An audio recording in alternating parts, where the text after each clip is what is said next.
กาลครั้งหนึ่งที่หมู่บ้านแห่งหนึ่งมีกระท่อมปลายนาอันเงียบสงบมีครอบครัวหนึ่งอาศัยอยู่ในกระท่อมเก่าๆครอบครัวนี้มีคำม่า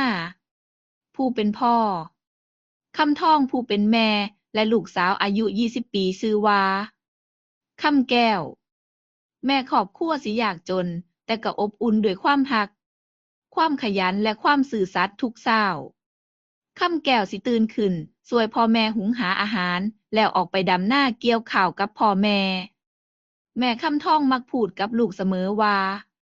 คนเฮาสิจนหรือรวยก็บ่สำคัญดอกลูกเอ๋ยสำคัญที่ใจเฮาต้องดีต้องซื่อสัตย์และนั่นเฮ็ดให้คำแก้วเติบโตขึ้นเป็นหญิงสาวจิตใจงดงามวันหนึ่งขณะที่คำแก้วเดินไปเก็บฟืนที่ชายป่าเธอได้ยินเสียงแปลกๆดังมาจากพงหญ้าพอหันไปดูก็เห็นงูใหญ่ตัวหนึ่งมันพันร่างกายติดอยู่กับกิ่งไม้ดิ้นเท่าไรก็บ่หลุดคนทั่วไปคงตกใจหนีแต่คำแก้วกลับพูดว่าบ่ว่าสิเป็นสัตว์เล็กหรือใหญ่หากเขาบ่ทำลายเฮาก็ควรช่วยเหลือ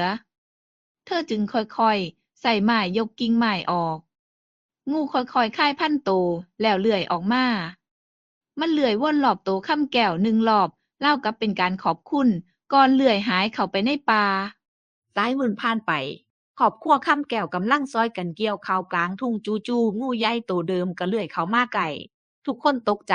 แต่แทนที่สิเฮ็ดร้ายงูกลับคายสิ่งหนึ่งออกมาเป็นถุงผ้าเก่าๆภายในเต็มไปด้วยเพชรนิลจินดาและทองคำลาดไม้พอค่ำมาโอ้